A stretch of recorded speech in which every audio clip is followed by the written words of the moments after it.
En este momento va a compartir con nosotros Hugo Pereira, del Centro de Estudios Rurales Interdisciplinarios. Él nos va a estar presentando acciones colectivas desmarcadas de la insurgencia guerrillera en el norte. Así que, Hugo, estamos contigo y queremos probar si ya estás. Buenos días, compañera, compañeros, ¿me escuchan bien? Sí, súper bien. Si tenés una presentación, sí la probamos, y ya silencio mi micrófono. No tengo presentación. Ok, entonces iniciamos. Gracias. Muchas gracias, compañera. Bueno, esta ponencia de acciones colectivas desmarcadas de la insurgencia guerrillera en el norte paraguayo lo colocamos en este congreso porque es importante entender lo que pasa en el norte de Paraguay. La realidad de la violencia del norte paraguayo es asumida sin una adecuada problematización como producto de la situación de pobreza que afecta a su población rural.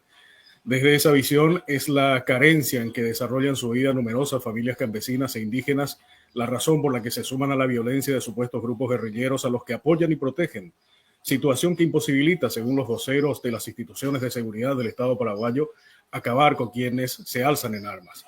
Dichas afirmaciones se realizan sin prestar suficiente atención a las voces de los actores sociales locales a quienes se atribuye su vinculación con la violencia, además de no considerar el contexto histórico y estructural en cuyo marco irrumpen las acciones colectivas. Un recorrido histórico a lo largo del desarrollo del pensamiento sobre movimientos sociales realizado por Tarrow 2009 muestra el pensamiento de los primeros teóricos de los movimientos sociales. Carlos Marx y Federico Engels pensaban que la acción colectiva se encontraba arraigada en la estructura social. Como lo describen Marx y Engels en el Manifiesto Comunista, el agrupamiento de los obreros en grandes fábricas en las que habían perdido la propiedad de los medios de producción desarrolló en el proletariado los recursos para actuar colectivamente. Esto implica que los trabajadores se exhuman a acciones colectivas cuando la clase a la que pertenecen entra en contradicción con el capital. El capitalismo, sin embargo, produjo en su desarrollo divisiones entre los trabajadores, quienes, en el marco de posiciones nacionalistas y políticas proteccionistas, se aliaban a menudo con los capitalistas, lo que mostraba la necesidad de trascender la limitada conciencia sindical de los trabajadores para transformarla en una acción colectiva revolucionaria. Vladimir Lenin consideraba que la combinación de un Estado represivo y una sociedad atrasada retardaban la aparición de la conciencia de clase, además de inhibir la acción colectiva. Esto le llevó a proponer como respuesta organizativa la conformación de una élite de revolucionarios profesionales, una vanguardia que en su razonamiento pasaba a ocupar el lugar del proletariado de Marx y que velaría por los intereses de los trabajadores, quienes solo actúan en nombre de sus intereses sindicales, lo que imposibilitaba que la clase obrera por sí sola haga la revolución. Esto fue aplicado indiscriminadamente al movimiento comunista mundial, sin tener en cuenta las oportunidades y las restricciones sociales y políticas. Los sucesores de Lenin se encargaron de resolver algunas cuestiones de su planteamiento. Antonio Gramsci comprendió que la organización no era suficiente para llevar adelante una revolución. Para ello era necesario desarrollar la conciencia de los obreros, tarea encargada al movimiento de los trabajadores, más específicamente al Partido Comunista, al que consideraba un intelectual colectivo que desarrollaría a lo largo de un proceso largo y lento la cultura de clase, compitiendo con la hegemonía cultural burguesa mediante acciones tales como proselitismos en grupos no proletarios, acciones que crearían consenso entre los trabajadores, lo que a su vez produciría la capacidad para emprender iniciativas autónomas, estableciendo puentes entre obreros y otras formaciones sociales. Nada podía asegurar, sin embargo, que el poder cultural de la burguesía terminara dominando al partido y no a la inversa. Melucci, 1991, señala que el actor colectivo, el movimiento, contiene una amplia gama de procesos sociales, actores y formas de acción cuya orientación es construida mediante relaciones dentro de un sistema de oportunidades y restricciones, por lo que no es el simple efecto de precondiciones estructurales o expresiones de valores y creencias. La acción colectiva se va desarrollando, se va ajustando en su desarrollo a los fines, a los medios, al ambiente. Se constituye a través de recursos que disponen los actores, así como las posibilidades y los obstáculos que se presentan en el ambiente. En los territorios latinoamericanos, especialmente, antes de definir previamente a los sujetos que luchan, es necesario tener los oídos bastante atentos a las propias definiciones que realizan quienes emprenden las luchas sociales. En ellas puede encontrarse la clave para tener una mejor comprensión de los alcances de sus acciones. Y para ello es necesario, además de la revisión teórica que estábamos realizando, revisar otros conceptos como la insurgencia, la contrainsurgencia, para contrastarlo luego con el discurso oficial y mediático hegemónico en nuestro país y las voces de los mismos pobladores del norte paraguayo. La insurgencia, de acuerdo a la definición de García Guindo 2013, es un actor o un conjunto de actores que persiguen un cambio radical del orden político y social existente.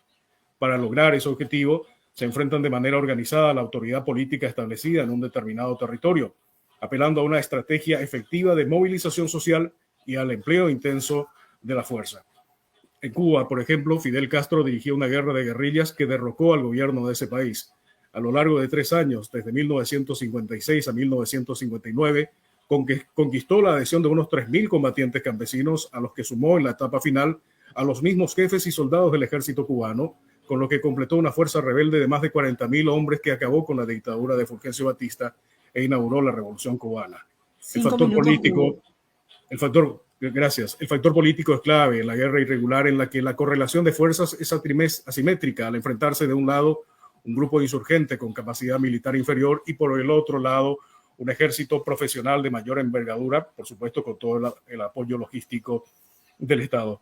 La guerra irregular no es la guerra del soldado, sino que es la guerra del político. La adhesión popular a la causa rebelde se conquista, no se impone, como lo dejaba claro Fidel Castro algunos años atrás en una entrevista, cuando decía: nosotros tuvimos el respaldo de más del 90% de la población.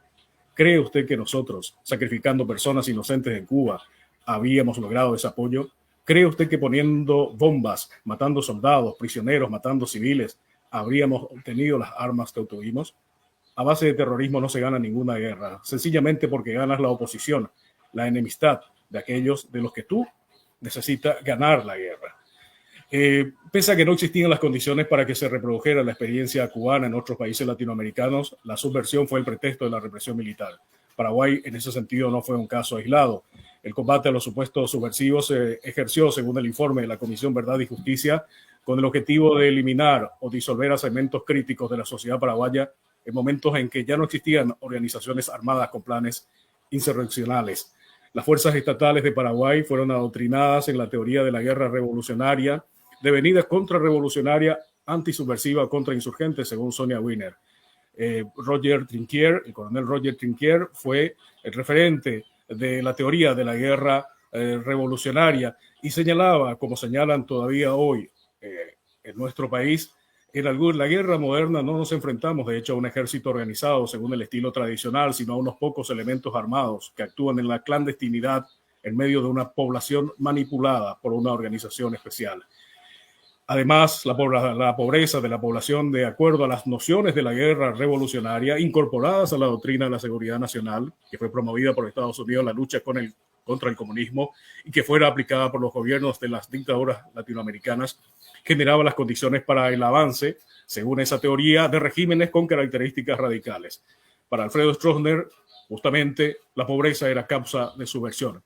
La Asociación Nacional Republicana, en el año 1976, desarrolló toda una justificación teórica para explicar a su base cómo impedir que los supuestos subversivos radicales interrumpieran el mejoramiento progresivo de la calidad de vida llevado adelante por el gobierno de la paz y el progreso. Y precisamente la ANR, el partido del gobierno chavista, organizó, financió y dirigió grupos secretos de civiles, brigadas que actuaban con ferocidad represiva, torturando y violando incluso a niños y niñas. Esto según el informe de la Comisión Verdad y Justicia. El Instituto de Altos Estudios Estratégicos de Paraguay considera académicamente al EPP, Ejército del Pueblo Paraguayo, como una guerrilla. Ciertos analistas identificados con posiciones políticas progresistas no piensan diferente. Algunos señalan incluso que el EPP lucha a favor de las grandes mayorías populares, excluidas como campesinas e indígenas. Hay, sin embargo, ciertos hechos que ponen en contradicción estas afirmaciones realizadas principalmente desde Asunción. El año pasado, 75 comunidades indígenas rechazaron públicamente paquetes de alimentos y otros insumos por un valor de $2 millones que el EPP obligó a los familiares del vicepresidente paraguayo secuestrado Oscar Denis a entregarles.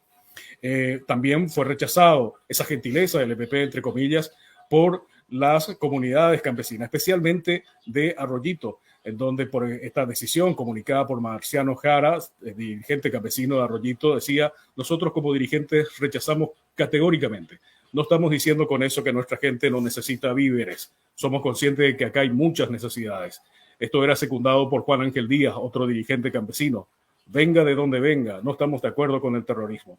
Nosotros somos trabajadores honestos. Por esa razón no estamos de acuerdo con este tipo de extorsión que nos están ofreciendo. Juan Cuevas, dirigente campesino histórico de Arroyito, en una perspectiva histórica, señalaba que ya durante la dictadura estronista se tildaba a los pobladores de Arroyito como comunistas. Hoy se los dice integrantes del EPP.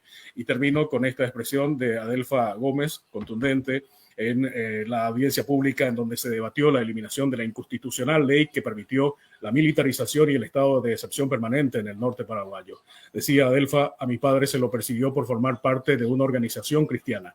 Cuando era niña me decían que a mi padre lo lanzarían al vacío desde un avión.